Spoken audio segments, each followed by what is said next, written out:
Today, we're going to talk about potholes. Probably not the most exciting topic to cover, but you know you get a lot of complaints from friends and loved ones that can't operate your equipment to fix them. Today, we're going to talk about the 3 steps of fixing them and probably the one thing you're overlooking.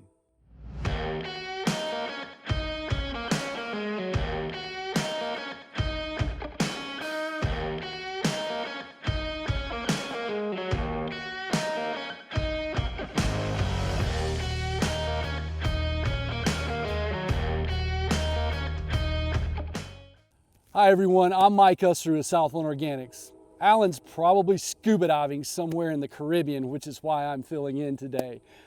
But you know your problems on your farm, there are many of them. You got to constantly tend to your roads, your houses, your equipment, maintenance. It's a never-ending thing and the farmer is very underappreciated.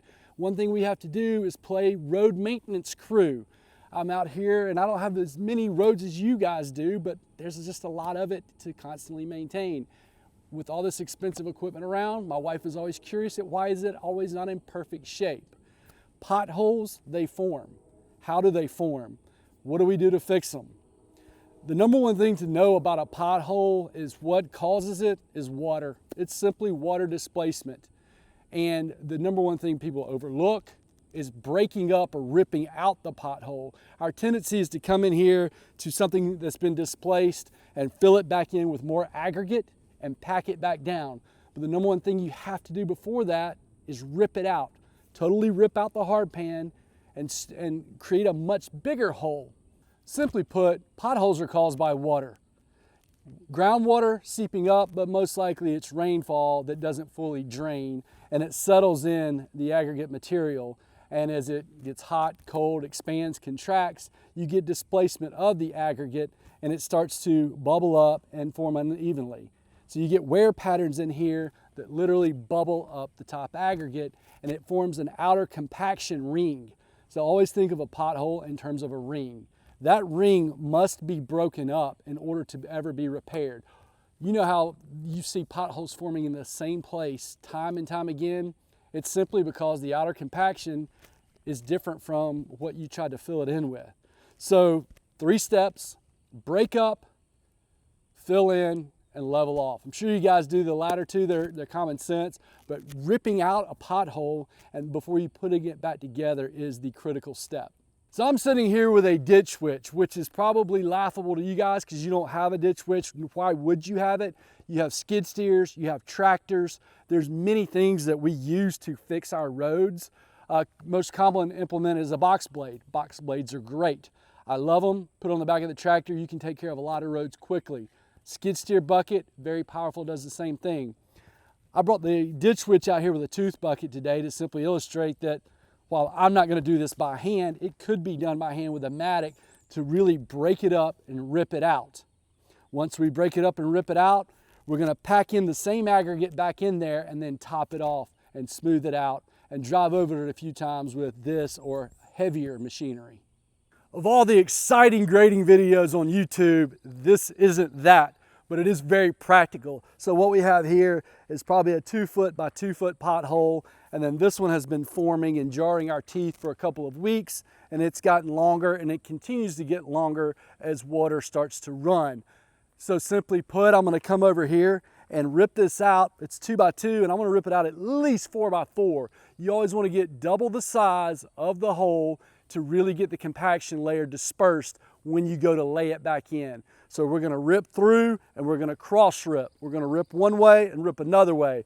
A lot of you guys with box blades, which is the ideal tool, you're going to flip your scar fires and you're going to pull. This machine and most skid steers, you want to be pushing through. Depends on your implement. The thing is, we're implement agnostic. As long as we have teeth or scar fires that can get in and rip, we're all set. Rip it out first.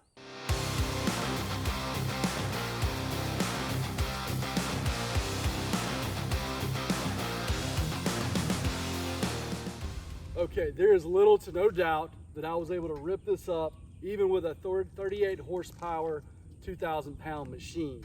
Your tractor can do this in no time. It looks like a mess, but we've ripped it and we've cleaned out the hole. I like to just spot check to make sure that it's all busted up really well. Now it looks disastrous at this point. It's definitely not clean. I'm gonna try to get the larger pieces, break them up, and get them back in compacted first. And I run over them a few times and break them up. Then I come in with the smaller pieces of aggregate, pack them in second.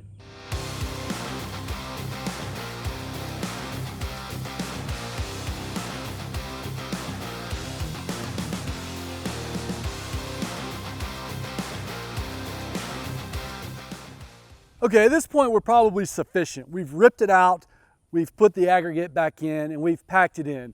The ditch witch, like I said earlier, is a little bit more than 2,000, it's 2,800 pounds, give or take.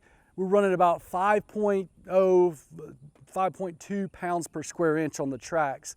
Tires are much heavier than that. Your tractor tires are much heavier than that. They're gonna pack it in a little better. I like to get an even pack. I like to do it with tracks in a bucket. Now that we've got our coarse stuff down, we're gonna come in with very fine aggregate.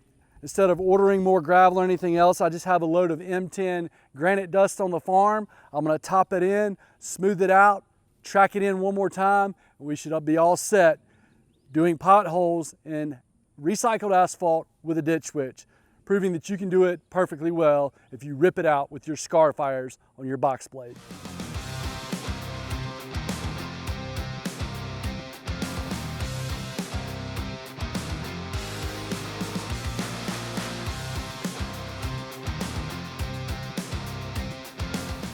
So remember, first thing is rip it out.